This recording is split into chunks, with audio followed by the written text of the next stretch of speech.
Vamos a hablar de la palabra. Para eso hemos venido, ¿verdad? A este lugar. No hemos venido para otra cosa, sino para hablar de la palabra. Y hoy es culto de misiones. Pero hay un pasaje de la palabra que oraba para compartirles en esta mañana.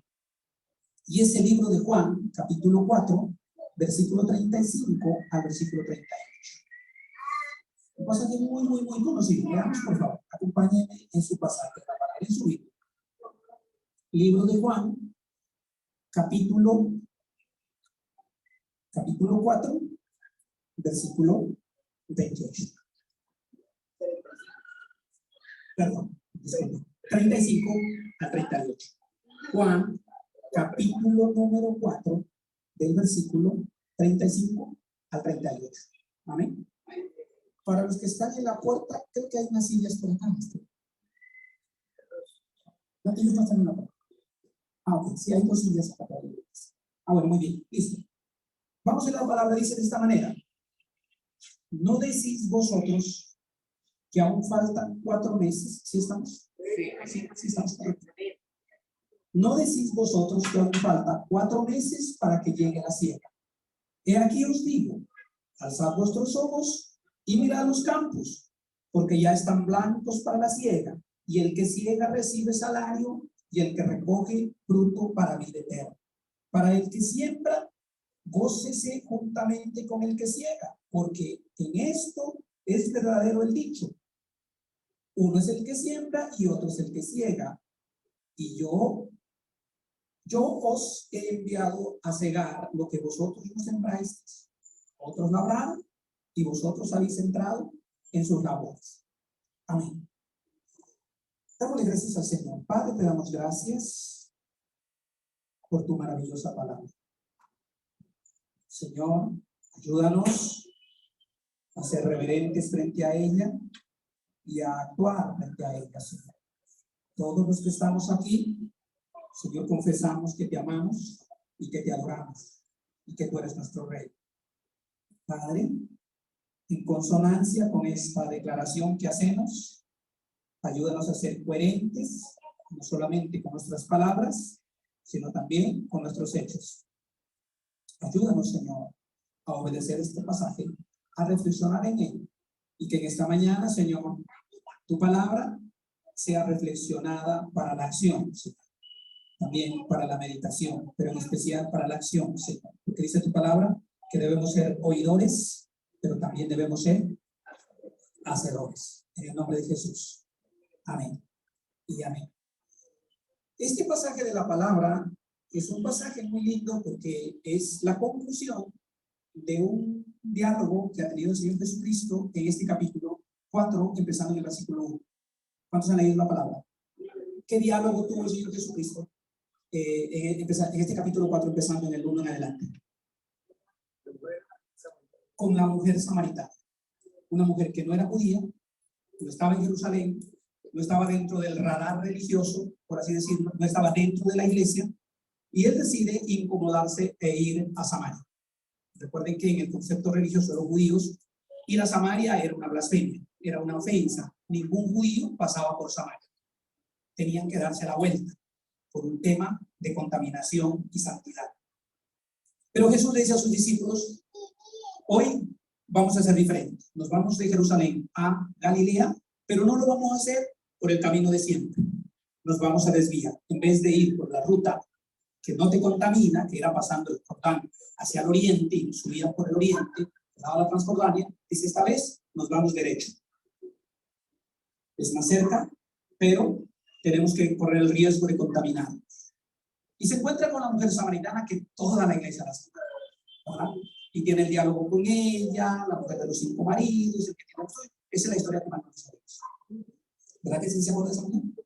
5 maridos has tenido y el que tienes es prestadito.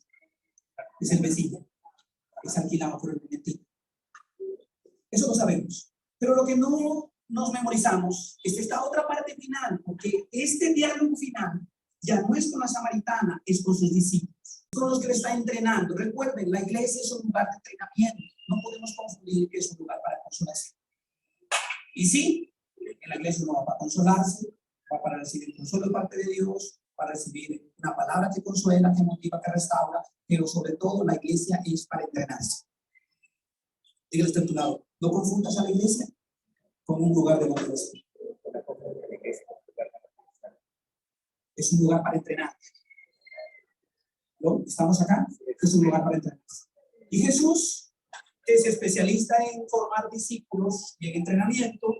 Entonces, este diálogo es para los discípulos. Y este diálogo es maravilloso porque utiliza un contexto, y más que un contexto, un dicho.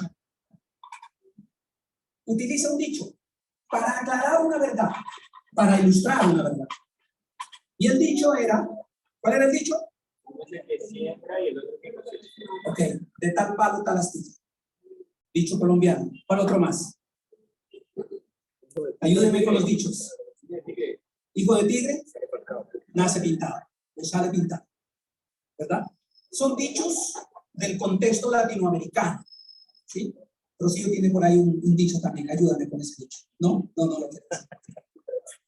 Es que yo vi riéndose a ellas las dos. Tiene un dicho ahí que parece chistoso. Colabórenme, ayúdenme a alimentar el contexto cultural de Colombia. Hay muchos dichos que yo me sé de acá de Colombia y de Ecuador de cuándo pueden ser groseros. Nadie sabe para quién trabaja. Gracias por alimentar esas cosas. Así es que esta parte es un dicho. Pero él toma este dicho para aclarar una verdad. ¿Y cuál verdad quiere aclarar Jesús?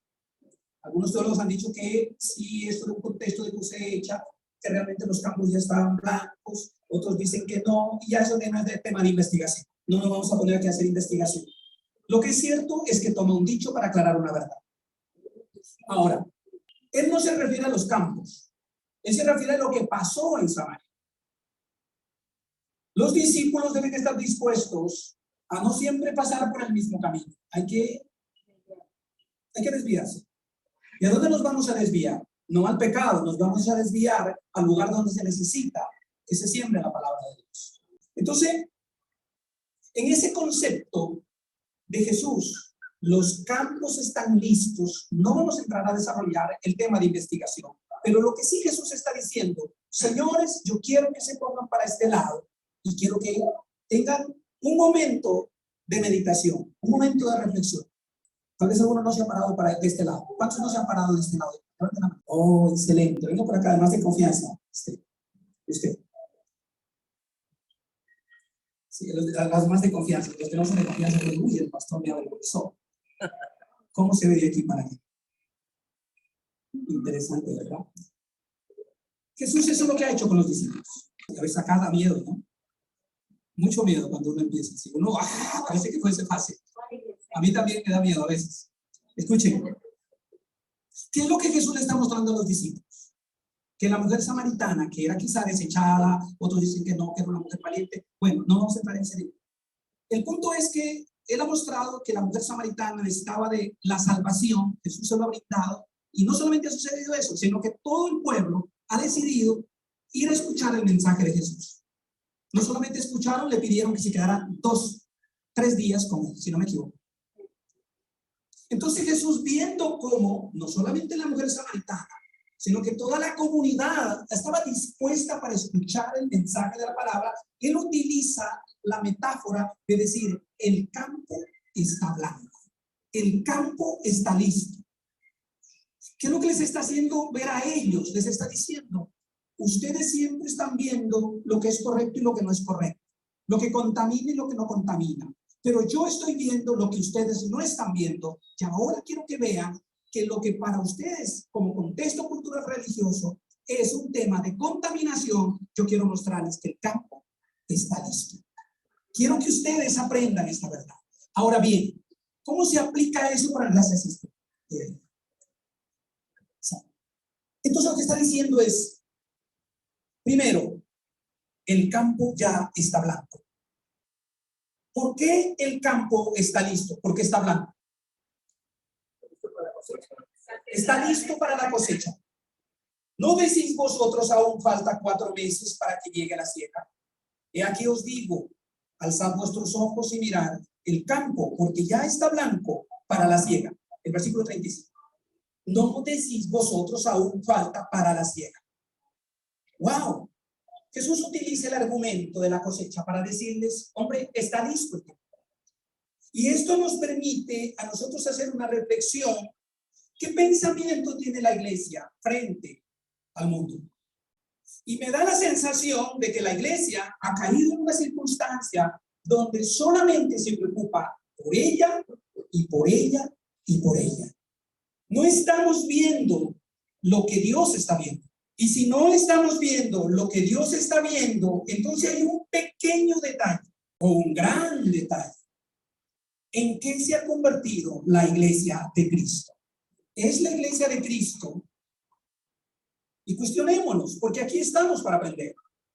¿O nos hemos convertido en el club social de los buenos, entre comillas? Porque todos somos pecadores delante del Señor. Dice la palabra, no hay un justo, ninguno es justo. Todos somos pecadores. Los discípulos no pueden ver porque están ciegos. Porque no pueden ver los campos. Y esto quiero utilizar un ejemplo de Billy Sunday. Por allá en 1940, uno de los evangelistas más reconocidos, antes de Billy Graham. Un hombre exitoso en predicar la palabra. Un día, un periodista va, busca en su habitación de hotel, le pide una entrevista y el hombre lo consigue. El periodista se acerca y le dice a Billy Sunday, le dice, ministro, ¿cómo hace usted para que su ministerio sea exitoso? ¿Cuál es el secreto? Y Billy Sunday no le responde. Se lo dice, bien, hagamos algo, acompáñame. Le toma la mano al hombre, no le toma la mano, pero literalmente le dice, ven, acompáñame. Y le hace que se asome al balcón de la habitación donde estaba. Y cuando miran del balcón, le dice, bueno, ahora quiero que me digas qué es lo que tú observas. Hacia abajo. Y él dice, bueno, yo estoy viendo mujeres, estoy viendo hombres, estoy viendo niños que caminan. Y le dice, ¿y qué más estás viendo?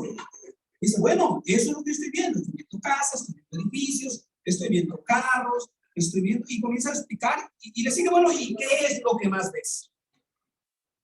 Y ya un poco incómodo el periodista dice, pues yo estoy viendo lo que usted también está viendo. Le dice, no, no estoy viendo lo que tú estás viendo. Yo estoy viendo, le dice, cuando miro por esta ventana, yo veo almas perdidas que necesitan de la palabra de Dios. ¿Y tú por qué estás viendo solamente gente, carros y todo eso? Le dice, porque tú eres ciego. Y si tú eres ciego, tú no puedes ver otra cosa que carros y gente. Pero el hombre de Dios está viendo almas perdidas que necesitan la salvación.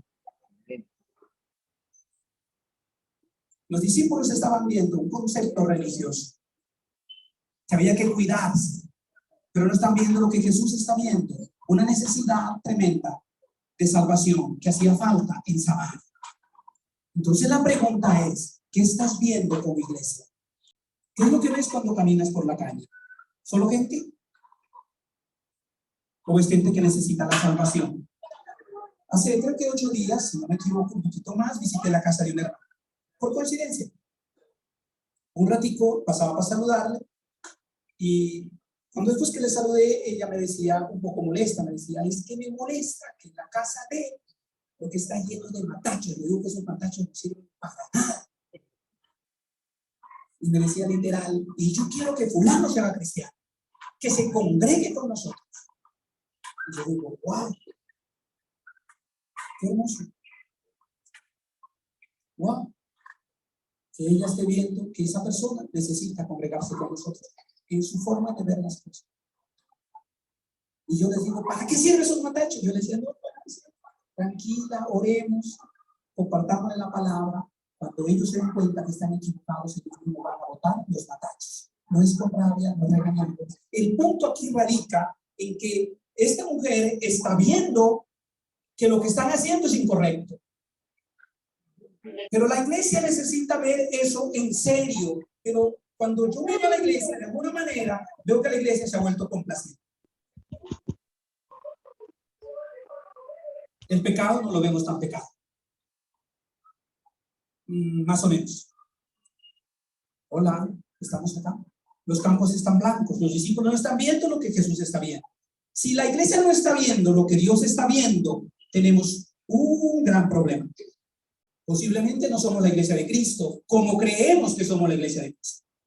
Tal vez tenemos una imagen de Dios que nos hemos creado para nosotros. Hola, estamos acá. Los discípulos guardaban toda la ley. Ellos no están guardando otra cosa diferente. Guardan toda la ley de la Torá.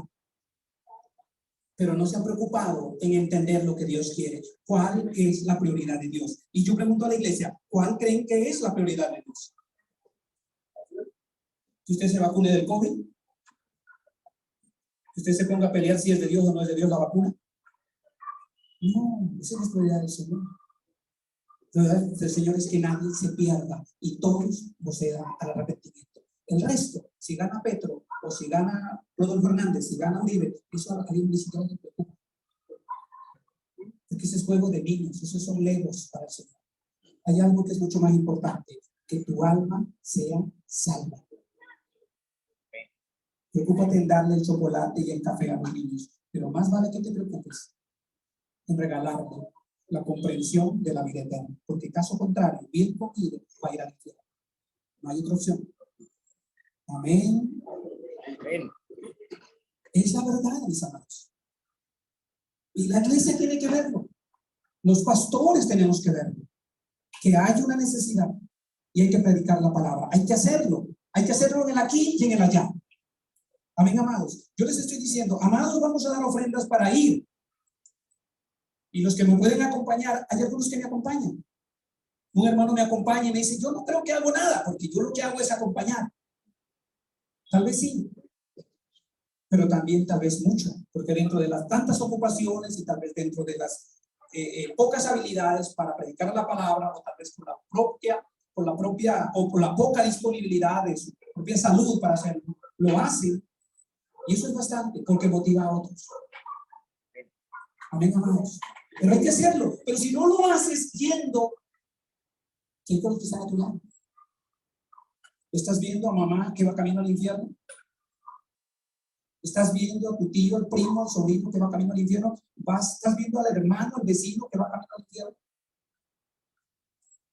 ¿No ha sucedido? Sí, es verdad, pero va a suceder. No se preocupen, que el mismo que decretó, polvo eres y en polvo te convertirás. No importa lo arrogante que seamos, no importa el carro que tú buscas, el lugar donde vivas, no importa cuánto te cuides, si eres fitness o no eres fitness, no importa. No importa la cirugía que te hagas. La verdad es que polvo eres y en polvo te convertirás. Esa es una realidad. Pero la sentencia del que hizo eso también dijo que separará a las ovejas de los cabritos. Alguien ese día se presentará diciendo, Señor, Señor, yo me congregué y llegaba a las 10 en punto a la iglesia. Es más, hasta diezmaba.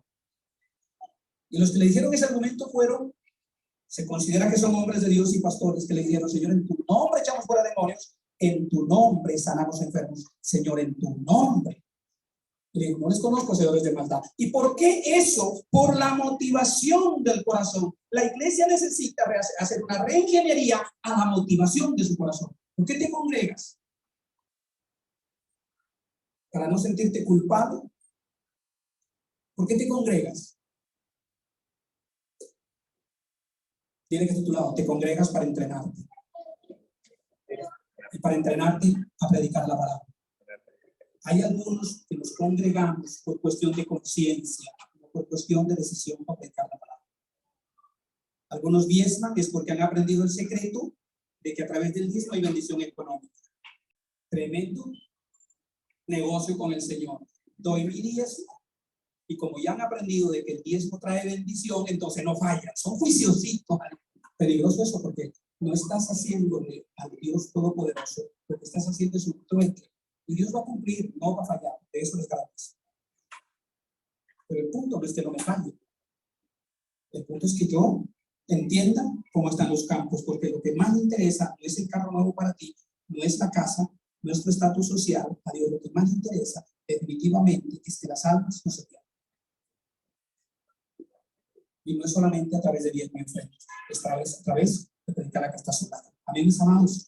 Estamos acá.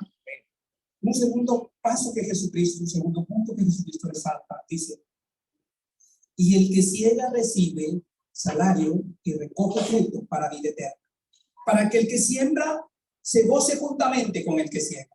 Porque en esto es verdad el dicho, uno es el que siembra y otro es el que ciega. Yo os he enviado a cegar lo que vosotros no labrasteis. Otros labraron y vosotros habéis entrado en sus labores. La labor del campo, amados, ha iniciado e inició hace más de 2000 años. Eso no es una estrategia de la iglesia que ahora hay que hacer. Vuelvo a repetir, la labor del campo ha iniciado. Es más, ya inició. La pregunta es, si la labor del campo ya inició, ¿por qué yo no he empezado? ¿Qué es lo que estamos esperando? El Señor utiliza esta metáfora. Y el que ciega recibe el salario y recoge fruto para vida eterna. Para el que siembra, goce juntamente con el que ciega. Y el libro de los Salmos dice, los que sembraron con lágrimas, con regocijo segarán. Irán andando y llorando el que lleva la preciosa semilla, mas volverá a venir con regocijo trayendo sus tablillas. Y con esto quiero hacer otra afirmación. La siembra siempre ha sido de esfuerzo. ¿Aló?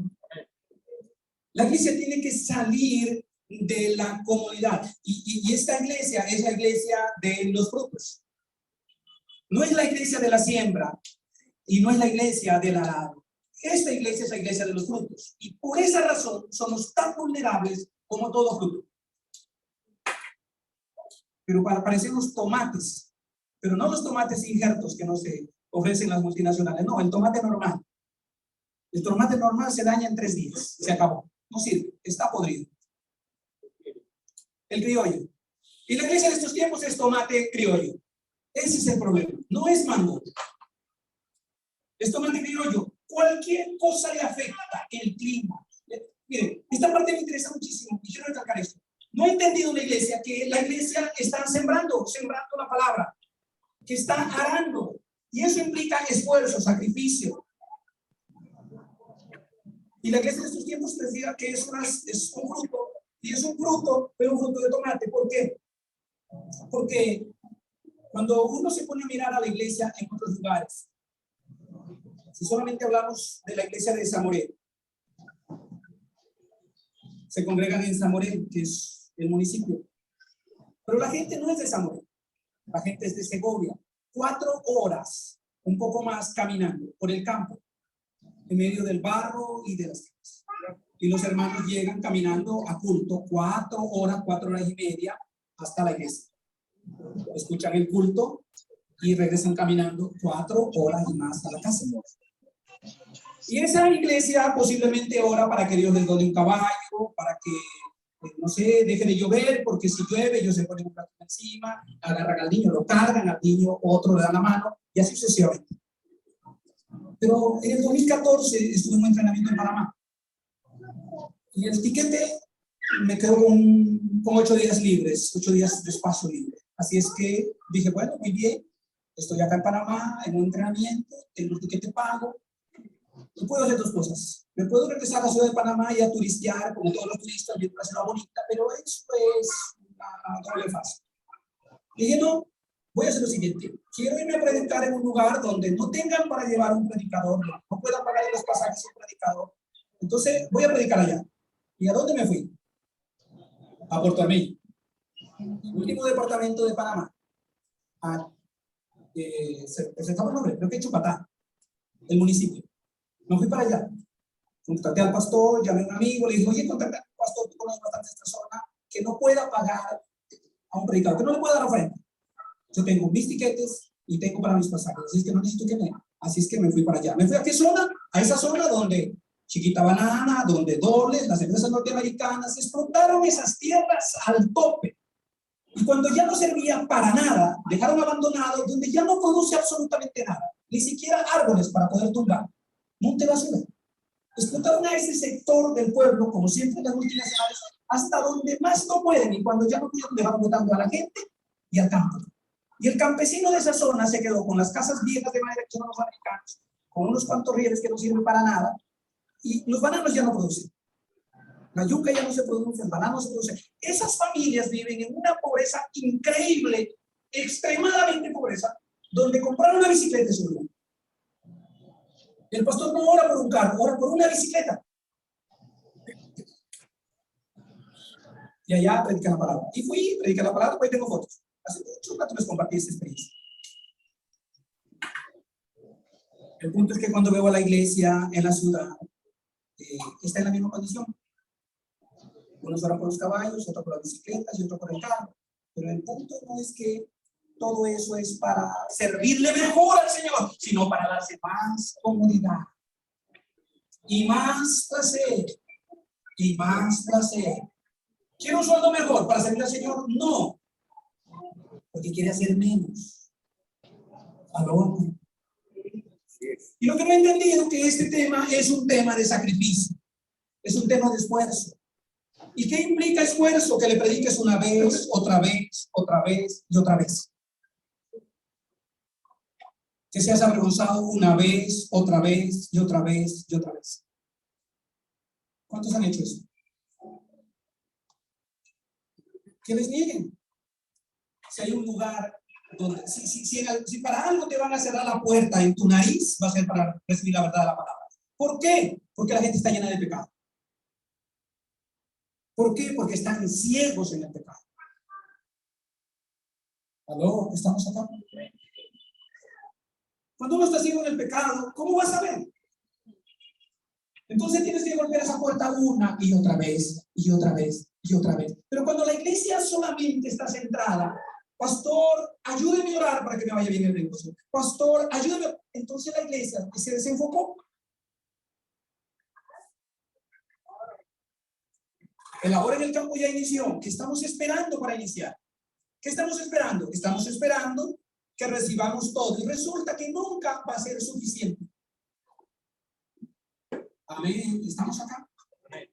El detalle del pecado en el hombre, de la carne caída, es que nunca va a ser suficiente. Jamás es suficiente. El que quiere algo, consigue y mira al vecino y dice, yo también quiero eso. Mejor. Y va por eso. Y toda la vida atrás de algo mejor. No es posible. Amén, mis hermanos. Reina Ponker dijo, la iglesia que no salva al perdido, es posible que ella misma esté perdida. ¿Aló? Tócale que está a tu lado, no te duermas, despierta. Yo sé que el pastor predica todo conmigo.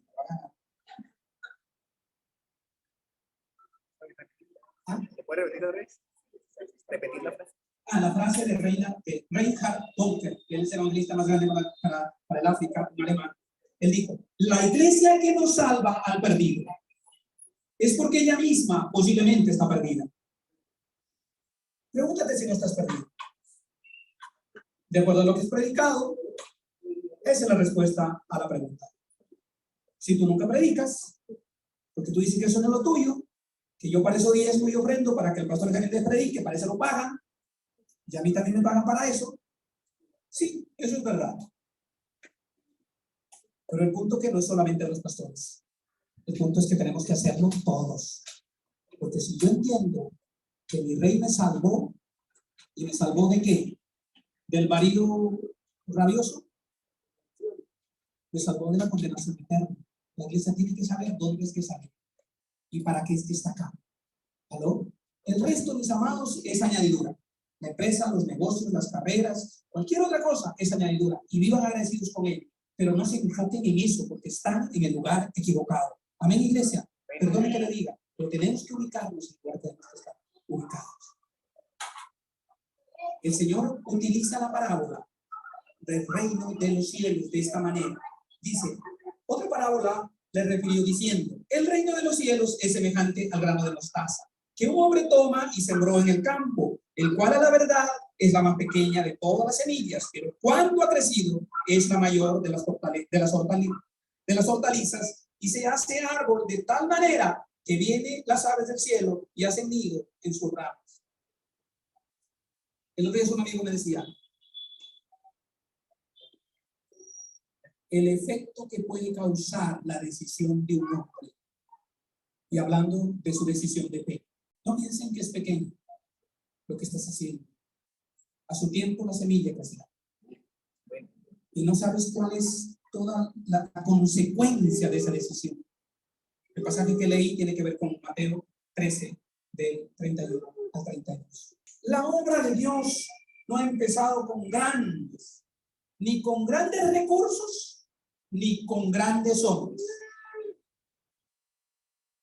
Si Dios quisiese que la obra se hiciese con grandes recursos, entonces, no sé, Bill Gates y estos ricos que aparecen en Forbes aparecerían. Pero es que Dios no quiere hacerlo con ellos, lo quiere hacer con usted, para que veamos el poder de Dios. Y Dios no lo quiere hacer con los hombres más sabios, y si no, los mejores científicos se convertirían. La mayoría de ellos son ateos. Dios lo quiere hacer con usted, porque lo maravilloso de esta historia es que Dios hace con hombres inútiles como cualquiera de nosotros, para que la gloria de Dios sea revelada.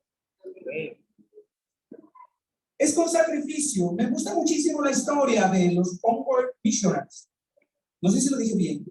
Los misioneros de ida es un grupo de misioneros que se enfocaron en que ellos solamente pensaban en ir y nunca regresar. Para eso hicieron algo simbólico. Cuando iban de viaje, cuando ya se iban a ir, tomaban sus cosas que quedaba por ahí de ellos y lo ponían en un ataúd como simbolismo de que nunca iban a regresar. Uno de esos misioneros salió y se fue a las Islas Híbridas, al sur del Pacífico. Se fue a una tribu de caníbales. Allá se quedó 30 años. Cuando murió en esas tierras, la isla de comunidad de indígenas caníbales se convirtieron y en una piedra escribieron sobre la tumba de él. El jefe de la tribu dijo: cuando este hombre llegó no había luz. Cuando se fue ya no había tinieblas. La pregunta es, ¿te vas a ir? Toca el otro lado. Si hay algo seguro es que te vas a ir. No importa si te pones 20 vacunas. Si no te alcanza la fe, ponte 30 vacunas. No te preocupes, eso no es pecado. Si te alcanza la fe, no te pongas ninguna. Tampoco estás pecando. ¿Aló? Sí, no hay problema. El punto es, ¿qué efecto estás causando con tu presencia aquí cuando te vayas? ¿Qué dirán de ti? Ay, tan lindo que era. O dirán, conocía a Fabián. Fabián me presentó de Cristo y mi vida nunca más fue igual. No solamente dirán, es que era chévere. ¿Aló? O a Guillermo, ay, sí, yo lo conocí. O dirán, un español vino a estas tierras latinoamericanas, conoció la verdad y cambió mi vida porque lo conocí. Espectacular. Que no tengamos la imagen de un amigo chévere, que compartimos, que hablamos, que comemos, sino que no tenga la imagen que lo conocí. Tal vez no cambiemos el mundo, pero por lo menos que tengamos la intención en el nombre de Jesús de hacerlo. ¿Aló? ¿Cuántos lo quieren hacer? Lo estamos haciendo, iglesia. Algún día a mí se me ocurrió la tremenda locura de abrir una iglesia y no pastorear, sino poner otro pastor para que lo pastoree. Y eso es un problema. ¿Y por qué es un problema? Porque toca conciliar con los pastores. Más fácil es abrir una iglesia y yo soy el pastor y el resto dice. Pero eso sería ser necio. Si Dios me dijo que lo haga, entonces lo voy a hacer. En un primer periodo, algunos pastores cogieron y se fueron. Y si quieren irse, la puerta está abierta, pueden irse. Pero Dios ha sido fiel. ¿Aló? Estamos haciendo una familia. Hemos logrado hacer un efecto. Y espero que lo seguimos haciendo. Pero hagámoslo juntos, en el aquí y en el allá. Amén, amados. ¿Estamos o no estamos en eso? Hagámoslo con poco o hagámoslo con mucho. Pero hagámoslo. Que la historia sea cambiada por usted, porque Cristo lo va a cambiar. Finalmente quiero decirles que la recompensa del campo es de Dios. Todo aquel que se dedica a la obra no debe esperar una recompensa terrenal. Lo necesitamos. Necesitamos comer, necesitamos vestirnos, pero los que nos dedicamos a la obra definitivamente debemos estar esperando una recompensa del cielo. Y las palabras del Señor a través del apóstol Pablo, para el que siembra, las palabras del Señor Jesucristo, primeramente, para el que se siembra, gócese juntamente con el que ciega, porque en esto es verdad el dicho, uno es el que siembra y otro es el que cosecha. Y el apóstol Pablo en el primer libro de los Corintios, capítulo 3, versículo 6, dijo: yo planté, Apolo regó, pero el crecimiento le ha dado el Señor. Maravilloso. La recompensa es de Dios. Y debemos esperar esa de todo corazón. Debemos servir sin tener argumentos. No importa si estás cansado, si tienes tiempo. Convencido de la que recompensa es Dios. No lo haga para que el pastor Jaime Andrés los vea. El otro día hablaba con el pastor Jaime Andrés. Yo decía: pastor Jaime Andrés, yo a usted nunca tengo que decirle: pastor, prepara la enseñanza. Pastor, visite. Pastor, ¿ya llamó? Es más, yo les decía a ellos: lo que me gusta de esta historia es que como yo soy tan desprendido, que yo no me acuerdo ni de la fecha de los cumpleaños. Y no es que estoy justificando, lo que quiero decir, que no es por regalos de cumpleaños, ni porque le llamo a fecha de cumpleaños, a veces de atrasado. Le digo, lo importante es que hemos entendido que definitivamente el pago, la recompensa, tiene que ser del Rey de Reyes y Señor de Señores. Amén, amados. Déjame un aplauso al Señor si lo quiere hacer. Porque si ustedes están esperando que el pastor les diga: ay, te felicito porque hiciste, ¿sabes una cosa? Y es recompensa de hombres. Ojalá que nunca lo haga, pero que el Dios Todopoderoso pueda ver que lo está haciendo y pueda mirarles a ustedes y decir: este es mi hijo amado, que en el lugar donde está haciendo lo que yo quiero que haga. Mis amados, esperen la recompensa del cielo, que vale la pena. Ahora, Dios no es injusto. Dios no es injusto. La primera vez que cuando la iglesia, ¿quién está por aquí? Jaime Trujillo. Amén. Presente, me gusta esa palabra. Alguna vez les dije del púlpito, cuando estaban haciendo cosas que no tenían que hacer: si quieren, pueden irse. Y se quedaron los que se quisieron quedar. Se quedaron apenas 5 familias. No recuerdo exactamente cuánto nos congregamos, pero teníamos un edificio alquilado de 3 pisos, un primer piso, oficina, secretaria, 3 pisos. Pero si se quieren ir, váyanse, porque una de las cosas que yo no voy a soportar es la mediocridad. Yo decidí abandonar todo por causa de Cristo. No quiero tener gente mediocre a mi lado. O me quedo sin nada. Prefiero quedarme sin nada con tener mediocres a mi lado. Escúchenme. Claro, lo dije con toda la pasión del mundo. Y cuando ya se fueron, entonces ya está. ¡Ay, Señor, Padre! ¿Yo qué hice, Señor? No había para pagar el arriendo, no había para... porque los 3 pisos hay que pagarlo, ¿no? Pero Dios es fiel. Eso lo hice como en noviembre del 2011, ¿verdad, Jaime Andrés? Y para el 2012 llegaron familias que me dijeron: pastor, estábamos orando y queremos estar con usted. Y algunos me conocían muy bien como soy. ¿Aló? ¿Estamos acá? Porque Dios es fiel. Escúchenme, la recompensa es de Dios. No tengan temor. No se amilanen por nada. Sigan convencidos que Dios lo va a recompensar y Dios lo va a hacer. El punto es que tenemos que hacer lo que Dios quiere que haga. Lo estamos haciendo, iglesia. Somos la primera iglesia en empezar misiones acá. Fuimos la primera iglesia en ir a hacer misiones acá. Hemos sido instrumento de motivación para otros pastores. Ahora van 2 iglesias más para hacer misiones. Fuimos la primera iglesia que empezamos con convención misionera y terminamos afectando a la sección Santander para hacer convención misionera juntamente con el misionero Gerson, por supuesto. Fuimos los primeros pastores, fui el primer pastor, y lógico, como me también con el apoyo, de que al misionero Gerson le dimos apoyo económico como iglesia para que vaya a Japón. Este no podía ir y le seguimos apoyando económicamente. También ha sido de bendición. Amén. Tenemos como iglesia obras misioneras. Pero aún nos falta algo más, amados. Todos tenemos que hacerlo, comprometidos, con pasión, con entrega. Y lo hacemos, amados, porque no puedo ser indiferente y decir que no ha habido apoyo. Algunos lo hacen con sus empresas. me acompañan, disfrutan la bendición de hacer misiones. Otros lo hacen solamente enviando dinero. Pero hagámoslo acá también, hermanos. Porque no podemos caer en la religiosidad. Amén, mis hermanos. Entonces concluyo diciendo, mis hermanos, amados, el campo está listo para la cosecha. Ya está blanco. Usted ve una necesidad.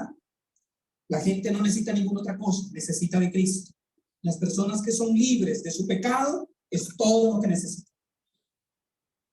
No necesitan otra cosa más.